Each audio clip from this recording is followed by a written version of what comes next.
Good morning, Internet. I'm your host, Vullgaren, and welcome to the first impressions of the wonderful Division, the game that has been promised to us by the up and down Ubisoft since 2013. 2013, that damn trailer. That damn trailer with those damn doors closing. It's had us hyped ever since. How is it? Well, I'll tell you. Because I live in New Zealand, and as of now, it's been out for 8 hours and 49 minutes, of which I have played for 8 hours and about 40 minutes. So, how is it, you ask? It's pretty good. It's pretty good. In typical Ubisoft fashion, there is a few glitches and problems with the rendering of it, as especially if you sort of burn through the first part quite quickly, as I did. There's several issues with cutscenes not rendering properly, but luckily no frame dips. I was quite happy about. This was on PS4. So, you know, they're usually pretty good with that kind of thing. But I found after the first area, when we broke into where the beta area begins, gone. Like, wasn't a problem. Didn't have any other glitches except I found if you stay a certain distance away from an enemy, you can sort of trick them into just standing still while you headshot them about 8 times. So that's probably the only, the biggest exploit or problem I've ran into so far. Which, hey, to be honest, it's not that bad. It's not that bad.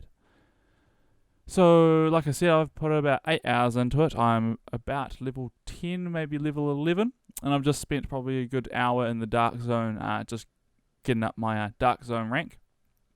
And trying to accumulate those points. Of course, I murdered a couple of innocent people, a couple of level 6s who didn't know what they're doing. They stumbled on in there. I feel sorry for them, I really do. But yeah, it's all going pretty well so far. So graphics-wise, I was just talking about the glitches. It is a pretty game.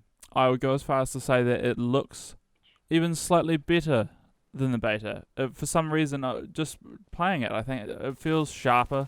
Feels for the most part, things load a bit quicker. And like I said, the problem with the actual rendering was only in the first area. But then again, it could get worse after we get through the full beta area. Changes from beta. Not much. Not much at all. The only big change really is the UI for your appearance gear, which is now, instead of being a giant scrolling wheel, which can get really, really annoying the more appearance gear you get, it's changed to sections, so you select your section, then you go into a scrolling wheel, which is far easier to use. Someone like The Witcher could probably learn from that. Apart from that, there isn't really any other changes. There feels like there's been some slight tweaks, like with the gear especially. I found actually getting a hold of the gear to be slightly more difficult than in the beta. They don't just sort of throw it at you like they do, especially in the Dark Zone. With the Dark Zone, whether it's just not around, or maybe I just got particularly unlucky. Even with the chest that I was unlocking, which was nice, there still wasn't anything particularly exciting in there. But yeah, as far as it goes, there are the only real 2 big changes from the beta. Now, gameplay-wise, like I said, I've been 8 hours in, and it's, well, exactly the same as it was in the beta. There doesn't seem to have been any tweaks to the actual way that the game plays. The shooting is still pretty on point and incredibly satisfying when you manage to crack someone in the head with your marksman rifle, or even when you're just shotgun blasting people in the face and slinging around grenades like a madman. The enemy AI is usually on point, except for when they stand still and you headshot them until they die, which isn't very often, luckily.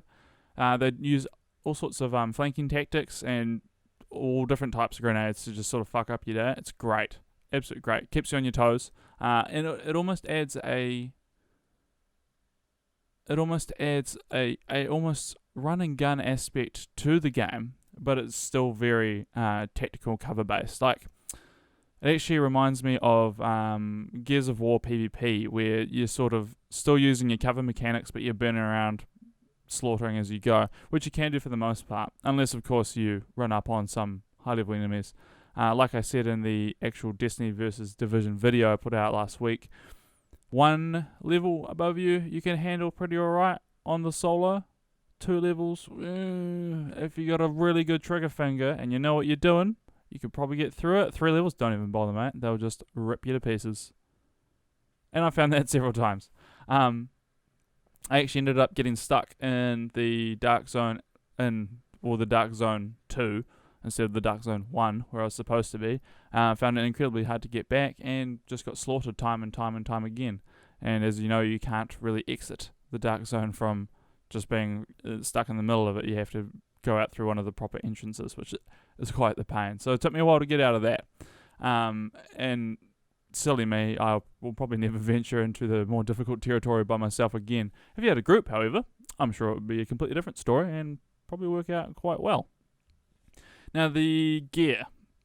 The gear, like I said before, it seems kind of scarce so far. But again, first impressions, that's just my first thought after about 8 hours of gameplay. There's lots of rubbish that's been thrown around. The crafting system's quite interesting.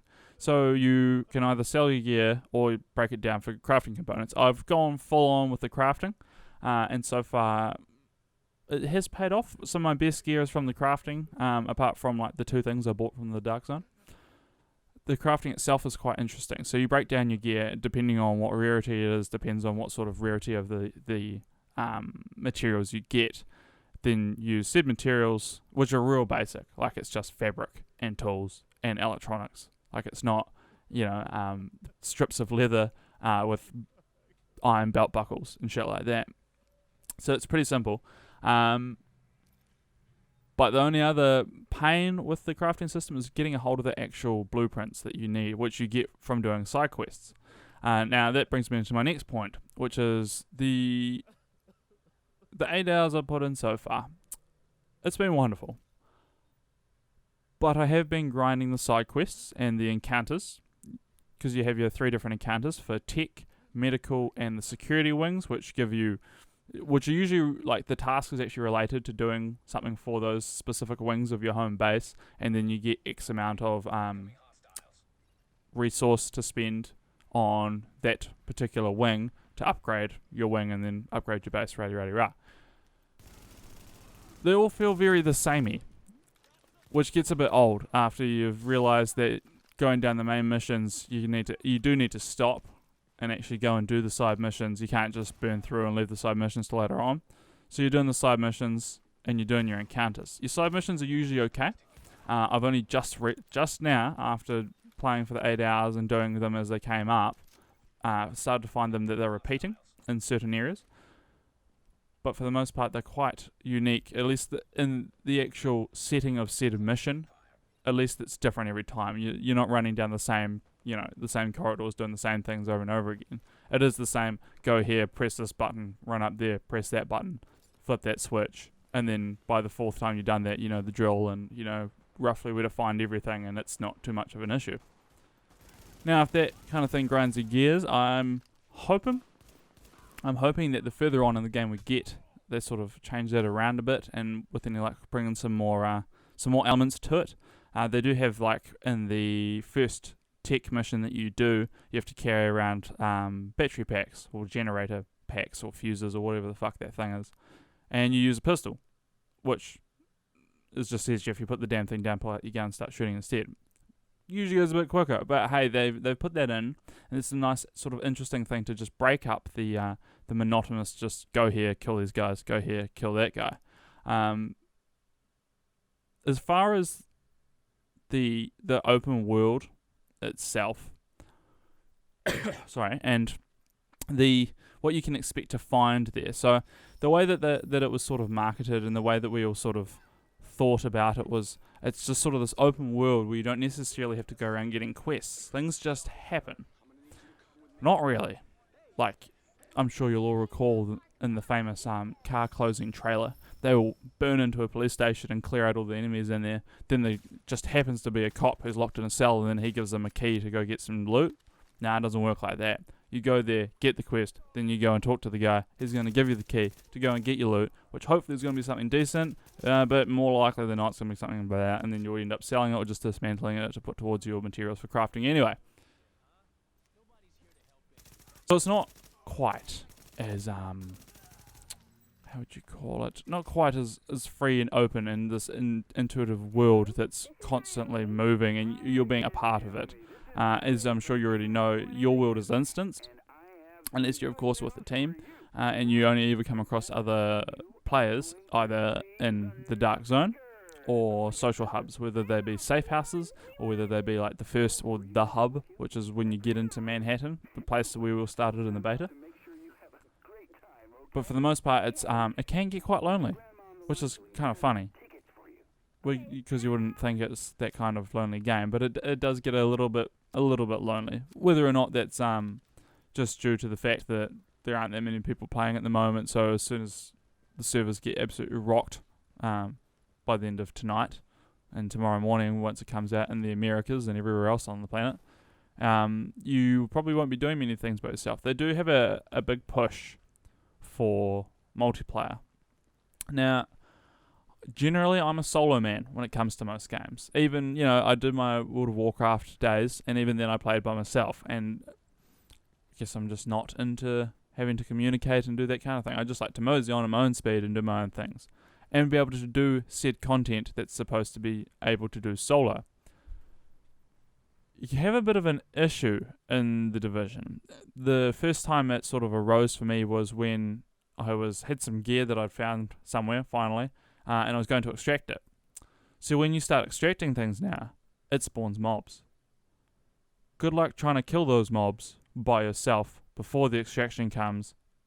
And even if you don't get them killed by yourself before the extraction comes, hopefully you can actually put your stuff on the chopper to get out of there to actually extract it before, you get mowed down, which inevitably happens. So that kind of thing is a real pain in the ass if you're solo. If you're in a group, it wouldn't be an issue whatsoever. You'll be able to slay those AI guys without a problem. And they do have a very heavy-handed nudge or push towards grouping, like constantly. Most of the tutorials end up saying, and with every mission you come across, the first option is, do you want to matchmake? You should matchmake. This would be good in a group. You're like, no thank you. No, I'm quite alright by myself. Which doesn't seem to be too bad. The missions seem to be scaled appropriately, where like even on some of the harder ones, only died maybe 4 or 5 times on the final boss, trying to sort of figure out how to kill the bastard, because it turns out most of them have some sort of weak point, whether it's you shooting them in their big bag of grenades for the grenade guys, you're shooting them in the tank for the flamers, or I even saw for the guys with the heavy machine guns, if you mow into their back enough times, it just starts shooting off bullets. Like bullets start exploding out of the backpack, which is quite unfortunate for them, and they eventually explode. Now, the PvP side of it, it doesn't appear that they've changed anything to do with the PvP tweaks. All the guns that were still really good in the beta are still really good now. Still no one's using the SMGs. It's all mostly assault rifles and a marksman rifle of some sort. You do get the odd cat with a shotgun, but they don't really seem to do too well. The same tactics are used at the moment for rogues. They just murder someone and run down into the subway, which is a bit more difficult now because they've actually leveled up the subway a fair bit. The type of gear that you need to actually be able to go down there and not just die is quite high. For example, you need to get down to the contaminated areas, you need a level 4 mask, whereas I'm even at level 10, like game level, I've still only got a level 2 mask, so hopefully that sort of thing will open up closer to 15, 16 for me. But as far as that goes, there's no one, everyone's sort of just trying to work together, because everyone's just trying to get it done at the moment. There's only maybe 4 or 5 rogues, which is kind of annoying, because that means that there's less people to go and deal justice to really accelerate your Dark Zone points and your Dark Zone rank to higher levels. But hey, it works. And if there's a guy and he's running around, he's looking all by himself, maybe you're going to pop him in the back of the head. That's fine. Maybe you're going to go hide down the stairs in the subway and just wait out your 80 seconds. It's fine. It happens. They don't know what these people don't know what they're doing. It's great. Oh, and the other thing I've noticed with it is that the map is the whole of Manhattan. But of the actual areas in it that you can see and like graze over and have a look at bits and bobs that are in there, it only seems to be a smaller part. Whether they're sort of holding that back for when they release the additional content, I think it's 2 weeks and the first raid comes out. Maybe that'll open up another section, and then I think again it's another 2 weeks after that. Then a next lot of free updates and contents will come out, and with that, then you'll have your 3 lots of DLC packs that will be out at whatever times throughout the next year. I don't think they've actually specified the timeline for the DLC packs. All we know so far is that there'll be a raid that's coming out, will be unlocked after 2 weeks into the actual game itself. Another thing with the map is it's almost suffering from a little bit of Assassin's Creed Unity completely jumbled. Sort of just takes your map, like when you start you've got your 2 pointers, maybe there's like a couple of side missions, it's pretty easy to navigate. By the time you get to about where the beta level was, so you're hitting like level 7, level 8, you've literally just got missions fucking coming out everywhere, and it is kind of annoying, and I can't figure out how to turn it off. But then again, I'm not the smartest of chaps, so it's quite possible that I just haven't figured it out yet. And apart from that, it's still a good game. It feels good, it runs good for the most part. It comes with like the normal day one glitches that you will get. I'm sure there'll probably be some sort of day one patch. But for the most part, if you're thinking about picking this one up, I would suggest do it. Bear in mind this is only my first impressions. I will be doing a review later on in the week with sort of a rundown of once I eventually get to the end game. So that's what I'll be doing for the next two days, is just playing straight to get to the end game and see what that's all about. Anyway, thank you for listening to my short first impressions video. If you liked it, please like it. And if you found it very informative, do indeed subscribe. I will be releasing regular content. And actually, if there's any particular videos or subjects of the Division you would like to hear about in particular, leave it in the comments, because I'm open to anything. I will be more than happy to take your guys' ideas and make them into videos. Lovely jubbly. Have a wonderful day. Vullgaren out.